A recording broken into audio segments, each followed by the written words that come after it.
Hey guys, it's Brandon, aka B.Rich Beauty, aka your beauty best friend. Happy Friday, y'all! Did Kenya Moore get fired? Jen Shah says she almost got divorced, and JAHEIM got arrested, y'all. We're talking about that and a lot more. You know what to do.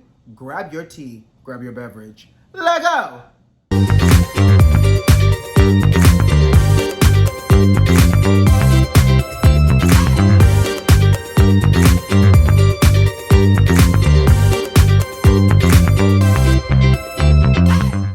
Hey beauty besties, happy Friday, and thank God it's Friday. How you doing out there, sugar? I hope it's been a great week full of positivity and love and productivity, and that you're ready for the weekend. Which I got good for the weekend, sugar. I have nothing planned just yet. Tentatively, loosely, I see this every weekend, and then I'm like, oh my God, I went to see Trick Daddy over the weekend. So I have nothing planned just yet.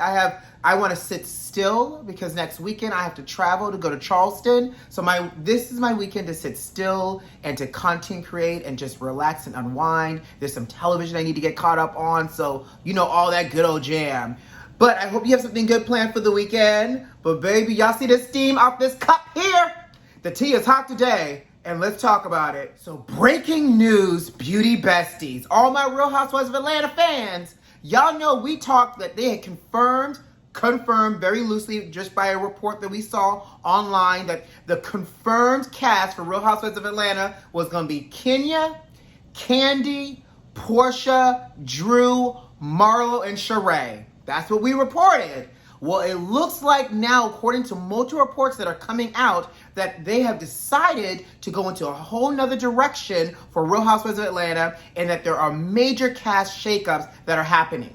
Now, in addition to that, the reports are saying it's so major that it looks like for sure that we had already talked about, like Cynthia was gone, but it looks like for sure that now Kenya might be gone. Miss Kenya Moore hair care herself looks like she may not be on this upcoming season for Real Housewives of Atlanta.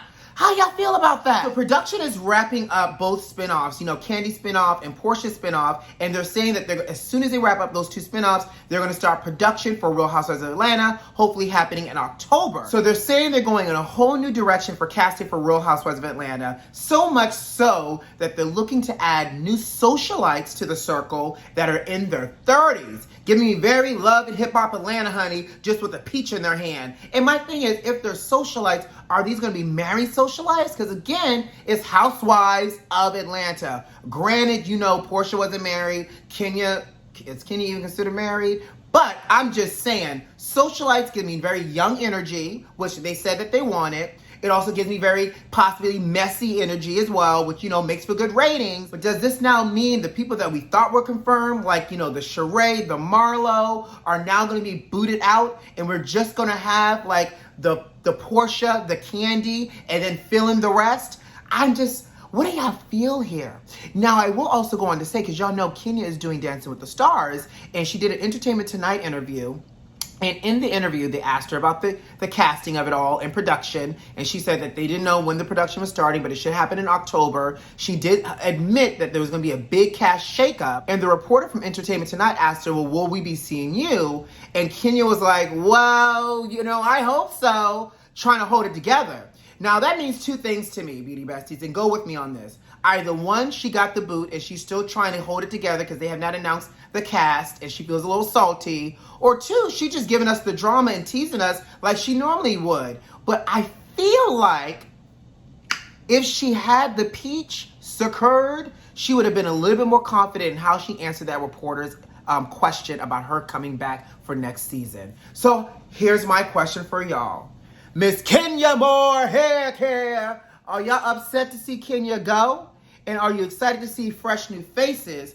Or, let's talk about it.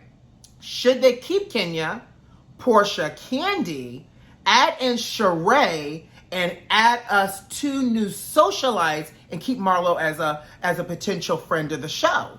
You tell me. Oh, and what happened to Drew? I mean, Drew could be a friend of the show, child. I don't know. But you tell me what you think the optimum casting would be. Who should be the cast for season 14 for Real Housewives of Atlanta? But baby, if Kenya got fired, oh, that's scandalous, because we knew Miss Petty Betty was coming back. But let's move on. So in preparation of Real Housewives of Salt Lake City, the premiere on Sunday, Jen Shah has recently announced that she almost got divorced from Coach Shah. Honey, he's a track star. She told Lisa that when she got arrested by the feds, Sharif threatened to divorce her.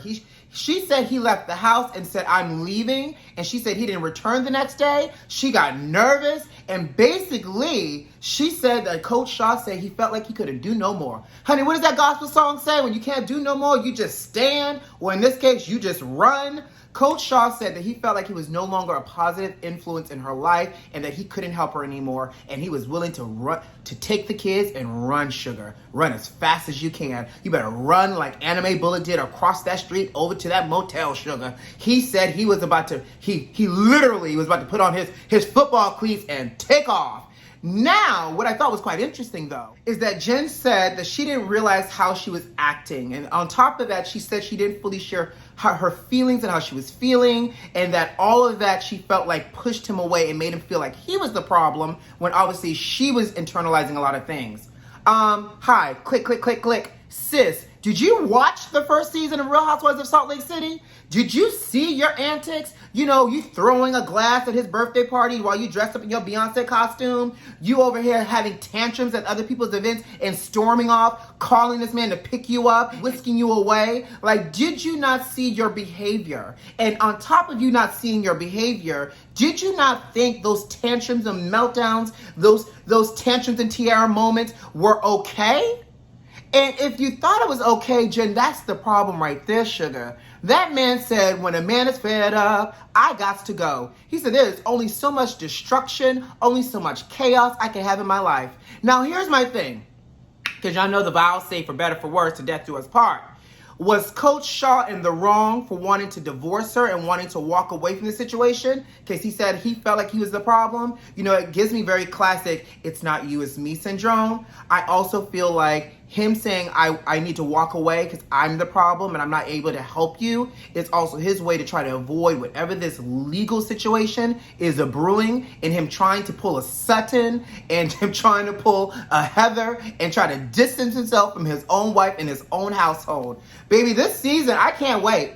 Because now they're also thinking and saying that Meredith may have tipped off and alerted the feds to let them know Jen was about to be on that bus. So that's how the cops knew, the feds knew, to show up at the bus to arrest her. She got that call and she left early, and therefore the cops missed her. So, you know, it's all types of allegations that are about to be thrown around for this season. And, you know, we're here to sip the tea and watch the sugar. Okay? But let's move on. What do y'all think here? Was Coach Shah in the wrong? Y'all tell me. Well, child, Mr. Just In Case and put the woman first, Heen got arrested. He pulled a Michael Vick, y'all. In fact, he got arrested on third-degree animal cruelty charges and failure to provide necessary care to his animals. So the cops showed up at his house because they got a call about a puppy in distress. So it sounds like a Kevin, Karen, Michael may have called the cops on Heen's behind, but the cops showed up and they said they found 6 dogs in the driveway, in their cages, water in the cages, feces in the cages, not a good look and not a livable condition for these dogs,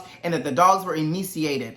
And then they said as they were trying to rescue the dogs in the driveway, they heard dogs crying out from the house, honey, because when one dog, a hit dog will holler, right? So the dogs were crying out from the house. They went in the house, saw that he had more dogs in horrible living condition. One of the dogs was non-responsive, and they had to euthanize the dog, and then they arrested Jaheim. But baby, let me tell you what the Getcha Gotcha is. The Getcha Gotcha was they arrested Jaheim on some unrelated warrant charges he had for himself, along with charging him with a third-degree animal cruelty as well.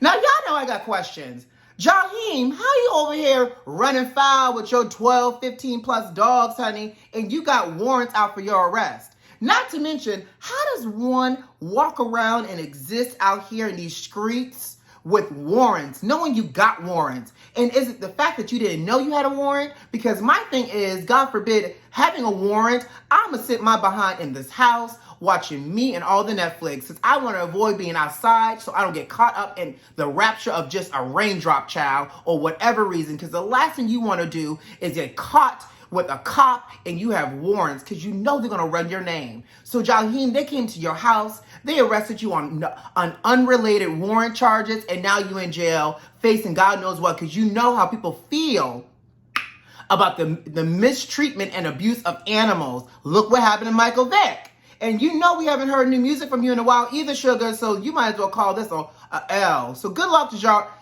do I even say good luck to JAHEIM? Because he treated these dogs real bad. So you know what? God bless you, JAHEIM, and go with God. Well, have y'all been keeping track of this whole Beyonce, Jay-Z, and this Tiffany & Company and this blood diamond scandal? Because y'all know Beyonce was the fourth woman to ever wear the Tiffany diamond and the first black woman to wear the Tiffany diamond. And they had this, her and Jay got this Tiffany & Company campaign called About Love. And so Beyonce caught flack because she was wearing the Tiffany & Company diamond that was discovered in like 1877 in Africa. And they're calling it the blood diamond because a lot of black miners had to work those mines back in the day, and they had horrible living conditions. A lot of them were poorly mistreated. Y'all know they weren't paid properly, and a lot died. So they're saying a lot of black blood went into harvesting diamonds back in the day, especially this Tiffany & Company diamond, which now was being worn by, you know, our queen Beyonce herself.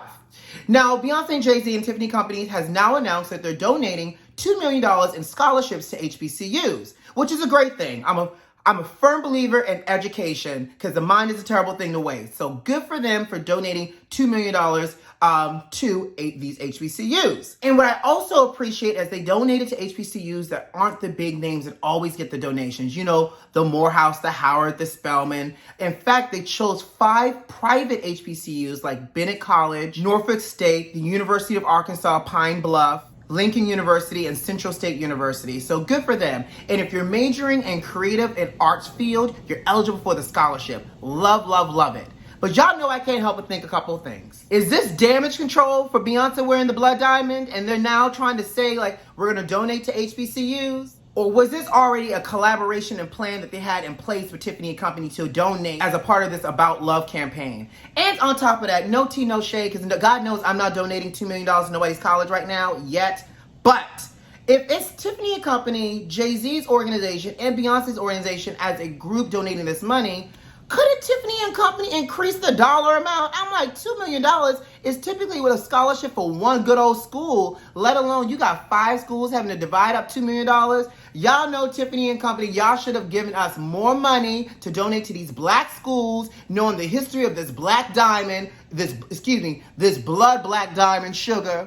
So I just can't help but think more money should have been coughed up by Tiffany & Company, along with me thinking this is also a little bit of PR and damage control about Beyonce wearing this Tiffany & Company necklace. Y'all let me know what y'all think, but I am truly happy that there's money finally going to smaller schools because we don't hear about these schools in the media. Heck, I didn't even know the University of Arkansas Pine Bluff was an HBCU, so kudos to them for that, but y'all know y'all could have given up some more money, Tiffany & Company. Okay. So all the Wendy Williams fans and people that watch the Wendy Williams show, they've just announced that all of her press and promo leading up to her season 13 premiere on September 20th has been paused and canceled because Wendy is now battling, I guess, ongoing health issues. They did not identify what those health issues were, but they're saying that she should be ready to be back at work for the season premiere of season 13 on September 20th.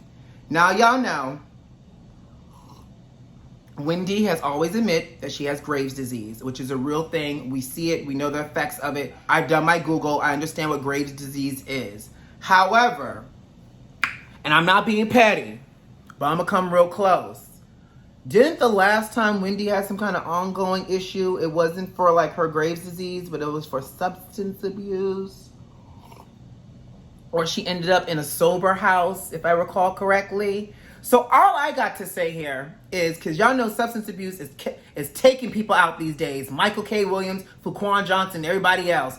All I know is I hope Wendy is well, but you know, I wouldn't be your beauty best friend if we didn't ask, additional side-eye questions. But whatever she's dealing with, I hope Wendy gets better soon, and that it is not substance related, and that it's just personal health related issues that she can overcome to give us the hot gossip, the tea, the shade, and everything else for those that watch the Wendy Show come September 20th for her season 13 premiere. But let's just go ahead and sip.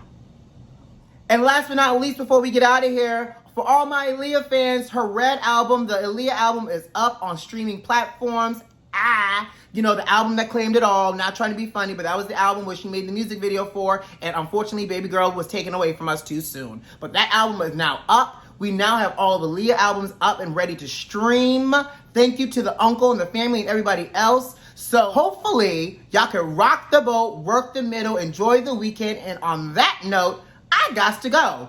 You know what to do. Subscribe to the channel if you like this video if you like, and leave me a comment. Most importantly, check the notifications and make sure they're turned on. Don't forget, guys, there's some good television happening this weekend. Love and Marriage Huntsville, Housewives of Potomac, Housewives of Salt Lake City, and I will see you on Monday live with Jeremy McShann at 5:30 p.m. to talk about all things reality.